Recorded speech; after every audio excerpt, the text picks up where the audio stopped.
Baik, bismillahirrahmanirrahim. Assalamualaikum warahmatullahi wabarakatuh. Izin memperkenalkan diri. Selamat pagi, siang, sore, malam untuk Bapak Ibu dosen semuanya. Izin memperkenalkan diri. Nama saya Tiara Rina Yusni Satyasi.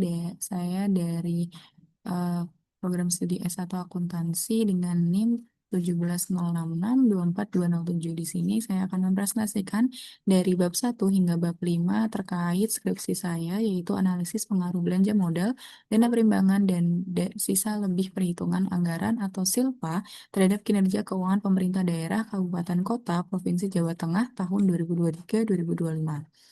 Baik, untuk pembahasan pertama, saya akan menjelaskan terkait di bab pertama ini terkait latar belakang mengapa pemilihan ini. Pada awalnya, pemilihan judul saya adalah terkait untuk variabelnya adalah pendapatan asli daerah, dana perimbangan, dan juga SILPA. Tetapi ketika dilakukan pengujian pada tahap pengajuan proposal, terdapat revisi terkait variabelnya berganti menjadi belanja modal, di mana untuk pengukurannya menjadi rasio kemandirian. Nah, di sini kenapa memilih belanja modal, dana perimbangan, dan juga SILPA? Karena pada awalnya pelaksanaan otonomi daerah dan desentralisasi fiskal menurut pemerintah daerah memiliki kinerja keuangan yang mandiri, transparan, dan sesuai. Itu sudah dijelaskan pada UU HKPD. Dalam hal ini, tingkat belanja modal itu digunakan sebagai pengukuran tingkat kemandirian dalam daerah untuk menggali potensi ekonominya, di mana ketika pemerintah daerah menggunakan belanja modalnya dengan optimal, dengan maksimal, diharapkan dapat meningkatkan penerimaan daerah untuk mendukung pendapatan asli daerah dan dapat mendukung kemandirian kinerja keuangan pemerintah daerah. Begitu pula dengan dana perimbangan, itu akan mengukur seberapa tingkat ketergantungan daerah terhadap dukungan transfer pemerintah pusat kepada pemerintah daerah. Selain itu, terkait SILPA juga yang berfungsi untuk melihat sejauh mana efisiensi dan efektivitas dalam mengelola dan mengalokasikan anggaran tersebut. Di mana latar belakang ini pemilihan terkait 35 kabupaten dan kota sebagai objek penelitiannya dengan fenomena adanya fluktuasi beberapa pos APBD yang menarik selama periode 2023 hingga 2025. Di mana selain itu, di dalamnya itu juga terdapat beberapa research gap atau perbedaan hasil dari penelitian terdahulu. Di mana sehingga dalam untuk lebih mengakuratkan kembali penelitian ini ditambahkan dengan variabel silpa, di mana variabel silpa ini sebagai kebaharuan data terkait untuk penelitiannya. Selanjutnya, apa sih pertanyaan penelitian yang akan diajukan? Yaitu adalah apakah belanja modal itu berpengaruh terhadap kinerja keuangan, apakah dana perimbangan juga berpengaruh terhadap kinerja keuangan pemerintah daerah, dan apakah SILPA atau selisih lebih perhitungan anggaran berpengaruh terhadap kinerja keuangan pemerintah daerah Jawa Tengah. Untuk tujuannya tentu untuk menguji dan menganalisis tiap-tiap variabel, yaitu belanja modal, dana perimbangan, dan juga SILPA. Selanjutnya, untuk manfaat penelitiannya adalah ada terkait manfaat teoritis dan juga manfaat praktis, di mana penelitian ini diharapkan dapat memperkaya literatur dan juga untuk diharapkan dapat menjadi bahan acuan wawasan teoritis terkait belanja modal, dana perimbangan, serta SILPA, dan sebagai untuk pembanding literatur referensi dan bagi penelitian selanjutnya. Nah, untuk manfaat praktisnya adalah penelitian ini diharapkan dapat dijadikan sebagai bahan evaluasi di JPK untuk merumuskan kebijakan dana perimbangan atau dana transfer di masa depan mendatang yang akan ditransferkan atau dialokasikan untuk pemerintah daerah Jawa Tengah. Penelitian ini diharapkan mampu memberikan masukan dan bahan evaluasi bagi pemerintah daerah Provinsi Jawa Tengah dalam merumuskan kebijakan terkait peningkatan kinerja keuangan pemerintah daerah. Serta penelitian ini pun mampu diharapkan memberikan informasi relevan untuk pemerintah daerah agar lebih transparan dalam pengelolaan. Teori pendukungnya adalah terkait ini ada untuk teori agensi telah diganti menjadi teori good governance, teori stewardship, dan kita akan menjelaskan terkait kinerja keuangan pemerintah daerah, belanja modal, dana perimbangan, dan juga SILPA. Untuk uh, untuk stewardship teori sendiri adalah teori ini itu adalah berbasis psikologi, di mana akan dilandasi rasa kepercayaan, prinsipal, dan memberikan sudut pandang yang berbeda dalam fenomena silpa ini tersebut. Kemudian untuk kinerja keuangan pemerintah daerah, yaitu kinerja keuangan pemerintah daerah merupakan tingkat pencapaian pemerintah daerah di bidang keuangan daerah meliputi penerimaan belanja daerah. Indikator utama keberhasilannya itu akan menilai indikator utama keberhasilan daerah dalam menjalankan otonomi dan desentralisasi fiskal. Nah, pengukurannya itu ada 6 pengukuran, yaitu ada rasio kemandirian, efektivitas, efisiensi, aktivitas atau keserasian belanja daerah, pertumbuhan atau growth ratio, dan juga debt service coverage ratio. Selanjutnya kita akan membahas terkait belanja modal. Belanja modal itu adalah belanja yang digunakan, pengeluaran anggaran yang digunakan dalam rangka memperoleh atau menambah masa manfaat lebih dari satu periode konsumsi serta melebihi batasan minimal kapitalisasi aset atas lainnya yang ditetapkan oleh pemerintah. Nah, di mana oh ya, sebelumnya saya juga menjelaskan untuk di mana ini adalah teori good governance. Teori good governance adalah tata kelola pemerintah yang baik yang merupakan penyelenggaraan manajemen pembangunan yang solid, akuntabel, dan sejalan dengan supremasi hukum.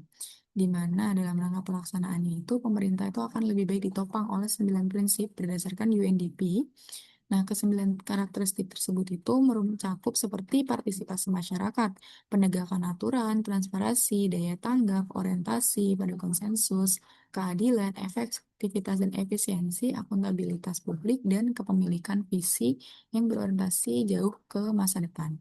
Nah, dalam konteks ini, prinsip good governance atau teori good governance ini itu menjadi landasan utama pada tata kelola keuangan kinerja pemerintah daerah, di mana pengelolaan belanja modal dan silpa itu akan terkendali sangat erat kaitannya dengan prinsip efektivitas dan efisiensi agar perencanaan anggaran atau APBD tidak mengendap secara sia-sia dan tersalurkan dengan berbagai infrastruktur dan yang optimal. Di sisi lain, penerimaan dana perimbangan pun juga menuntut adanya asas transparansi, akuntabilitas, dan keadilan. Karena tentu dana perimbangan itu kan kita tahu bahwa berasal dari pemerintah pusat kepada pemerintah daerah agar dana transfer tersebut itu transparan, mengurangi kesenjangan fiskal sekaligus mendorong kemandirian daerah. Selanjutnya, nah, di mana belanja modal itu kita tahu bahwa belanja modal itu merupakan aset tetap yang dapat dipergunakan untuk operasional kegiatan sehari-hari satuan kerja, bukan untuk dijual. Nah, terdapat 5 kategori belanja modal, itu adalah belanja modal tanah, peralatan, gedung dan bangunan, jalan irigasi, serta belanja modal fisik lainnya. Kemudian dana perimbangan. Dana perimbangan adalah dana yang bersumber dari APBN yang dialokasikan kepada pemerintah daerah mendanai kebutuhan daerah dalam rangka pelaksanaan desentralisasi. Dana perimbangan itu biasanya untuk peningkatan pelayanan kesejahteraan masyarakat yang dengan harapan dapat semakin membaik. Sisa lebih perhitungan anggaran atau silpa itu adalah selisih dari realisasi penerimaan dengan pengeluaran belanja serta penerimaan pengeluaran pembiayaan. Nah, silpa ini itu di sektor publik jika ketersediaan dana itu mengendap sangat banyak, itu dapat dikategorikan sebagai dana yang tidak produktif. Tapi bukan semata-mata itu dapat mencerminkan dana yang sangat sia-sia, tetapi dapat mencerminkan bahwa mungkin Pemda tersebut sedang melakukan penghematan untuk menghilangkan beberapa kos yang tidak sesuai, sehingga terjadilah dana pengendapan tersebut. Sehingga terdapat dua POV dari silpa ini dapat dikategorikan terjadinya eh, ketidakefisiensian atau malah justru Pemda tersebut itu sedang melakukan penghematan supaya memiliki penganggaran yang lebih baik lagi. Nah, di dalam penelitian terdahulu, saya telah mengumpulkan 10 penelitian terdahulu untuk terkait judul yang terbaru ini. Di mana di judul yang terbaru ini yang sesuai adalah terkait yang telah disampaikan oleh Padang tahun 2023, belanja modal, dana perimbangan, serta silpa, itu ada yang menunjukkan hasil yang signifikan, tidak signifikan, dan juga beberapa research gap tersebut yang nantinya akan menjadi bahan referensi saya dalam hal memutuskan hipotesis. Selanjutnya kita akan beralih ke kerangka penelitian. Di dalam kerangka penelitian ini belanja modal, sehingga kerangka penelitian terbaru adalah belanja modal sebagai H1, dana perimbangan sebagai H2, sisa lebih perhitungan anggaran sebagai atau silpa sebagai H3, yaitu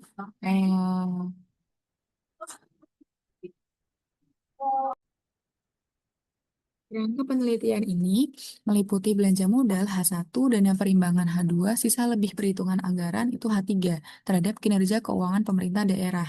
Di mana saya menghipotesiskan bahwa belanja modal, dana perimbangan, dan silpa itu berpengaruh masing-masing terhadap kinerja keuangan pemerintah daerah. Selanjutnya kita akan melangkah pada metode penelitiannya. Metode penelitian ini adalah populasi dari penelitian yang akan dilakukan adalah terdapat jumlahnya adalah 35 kabupaten kota di mana terdiri dari 29 kabupaten di Provinsi Jawa Tengah dan 6 kota di Provinsi Jawa Tengah.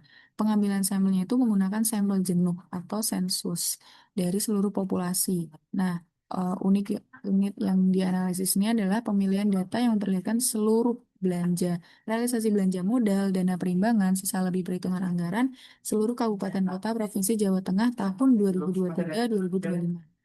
Kemudian operasional variabelnya. Kemudian operasional variabelnya yaitu variabel Y-nya dependennya adalah rasio kemandirian. Kita akan mengambil tingkat kinerja keuangan pemerintah daerah dengan pengukurannya adalah rasio kemandirian, di mana rumusnya adalah realisasi pendapatan daerah atau PAD per realisasi pendapatan transfer. Ya, transfernya ini itu terdiri dari transfer pemerintah pusat dan juga transfer pemerintah provinsi. Kemudian untuk variabel X-nya adalah atau independennya adalah belanja modal, dana perimbangan, sisa lebih perhitungan anggaran atau silpa. Untuk teknik analisis datanya yaitu meliputi regresi data panel. Nah, di mana regresi data panel ini itu nanti akan menggabungkan time series dan juga cross section. Untuk analisis deskriptifnya adalah tahapnya itu nanti akan menjelaskan variabel deskriptif masing-masing antara belanja modal, dana perimbangan, sisa lebih perhitungan anggaran dalam grafik maupun tabel nanti akan masing-masing akan dijelaskan. Kemudian untuk uji normalitasnya atau uji asumsi klasiknya itu terdiri dari uji normalitas, uji multikolinearitas, di mana kita dapat mengatakan bahwa lolos dari normalitas jika probability-nya itu lebih dari 0,05, lolos dari uji multikolinearitas jika VIF itu eh, kurang dari atau sama dengan 10 dengan toleransinya itu 0,1. Maka model tersebut itu bebas dari multikolinearitas. Selanjutnya untuk uji asumsi klasik, di mana uji asumsi klasik ini yang kedua adalah heterokedastisitas.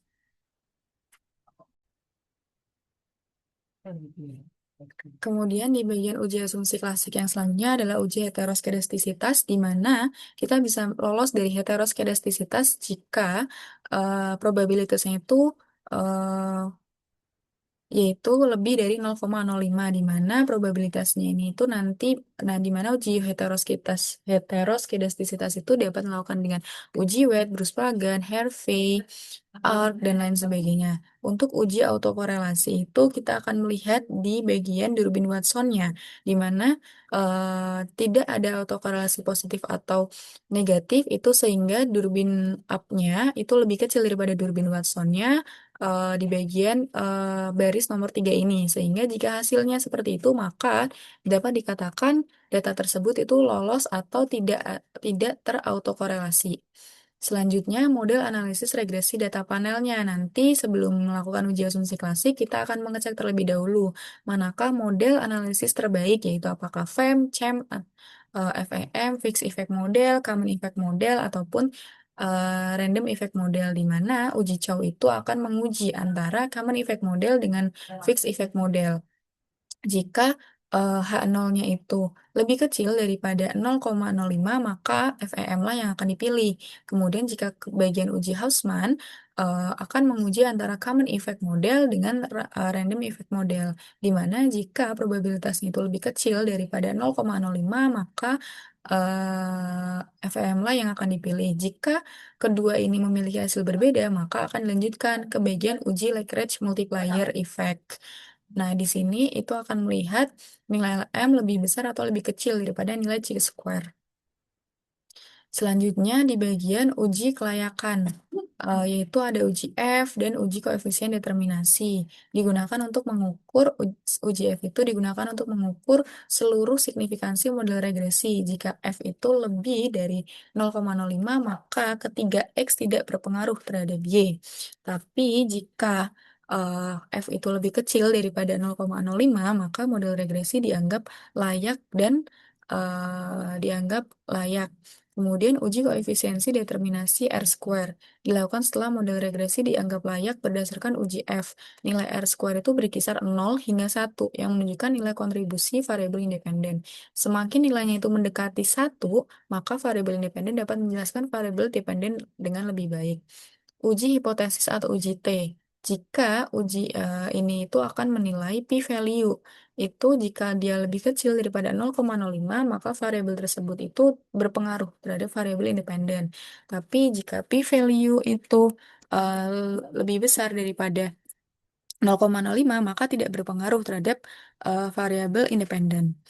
Nah, di sini kita akan masuk ke bab 4 atau bab pembahasan, yaitu dari hasil pembahasan dan hasil olah data yang telah dilakukan, didapatlah analisis deskriptifnya itu sebagai berikut, di mana Y merupakan rasio kemandirian kinerja keuangan pemerintah daerah, X1 merupakan belanja modal, X2 merupakan dana perimbangan, dan X3 merupakan silpa. Di mana kita sudah mengetahui di mana MEAN itu lebih besar semuanya daripada nilai maksimumnya. Sehingga dapat lebih besar daripada standar deviasinya. Sehingga dapat dikatakan bahwa uji ini itu MEAN itu atau raratannya itu mengindikasikan keseluruhannya dengan raratannya, di mana ini terdapat grafik datanya, yaitu dana perimbangan itu memang lebih tinggi daripada belanja modal, kemudian juga lebih tinggi daripada rasio anggaran tahun sebelumnya. Sisa lebih perhitungan anggaran tahun sebelumnya. Kemudian hasil dan pembahasan selanjutnya, di mana ketika ini itu adalah common effect model, fixed effect model, dan random effect model. Ini adalah beberapa model-model yang telah dianalisis, kemudian kita lakukan bagian hasil uji cow atau uji cow itu menghasilkan bahwa cross section chi-square-nya itu menghasilkan 0,00000, di mana itu kurang dari 0,05. Sedangkan hasil uji Hausman itu cross section randomnya pun juga menghasilkan 0,0000. Maka dengan kedua uji ini tuh telah diputuskan bahwa model ini menggunakan fixed effect model atau FEM.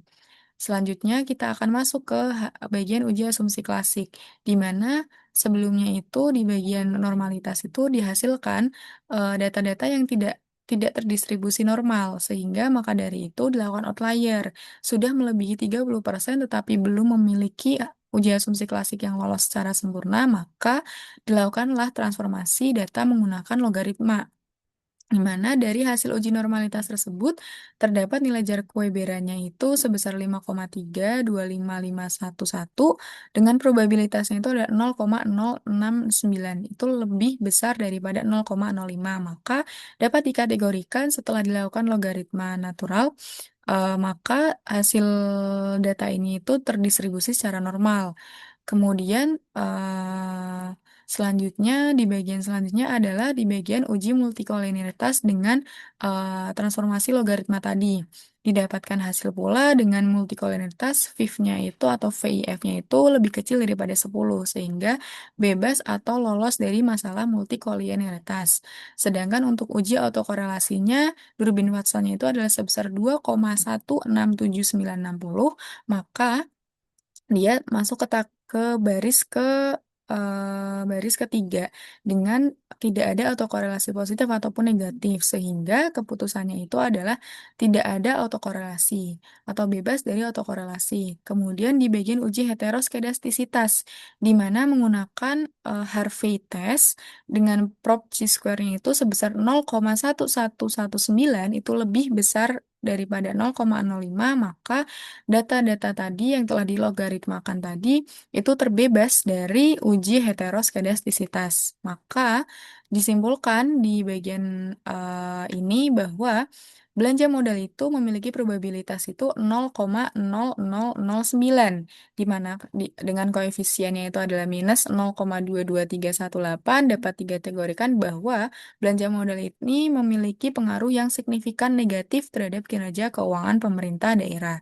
Sedangkan dana perimbangan dengan probability-nya itu 0,0000 dengan koefisiennya itu 0,001591 dapat dikategorikan bahwa belanja modal ini tuh hasilnya signifikan positif. Sedangkan untuk silpanya adalah 0, probabilitasnya 0,3081 dengan koefisiennya itu eh, min- minus 0,019870 dengan dikatakan hasilnya itu tidak signifikan negatif karena lebih dari 2, sehingga silpa itu dikategorikan tidak signifikan negatif. Maka dari itu kesimpulannya, untuk bab 5 ini kita dapat menyimpulkan bahwa model regresi yang valid untuk menyatakan hubungan antara variabel independen dan variabel dependennya adalah menggunakan fixed effect model dengan persamaannya sebagai berikut, yaitu minus 2,297 kemudian minus 0,23 dengan log X1 tadi, kemudian plus 0,015 X2 dana perimbangan, dan juga minus 0,0198 dengan silpanya. Variabel belanja modal itu memiliki pengaruh yang signifikan dan bersifat negatif terhadap kinerja keuangan pemerintah daerah, kabupaten kota, provinsi Jawa Tengah tahun 2023-2025 dengan hasil probabilitasnya tadi sebesar 0,001 dengan koefisiennya itu minus 0,223182 sehingga H1-nya itu diterima karena berpengaruh terhadap kinerja keuangan pemerintah daerah.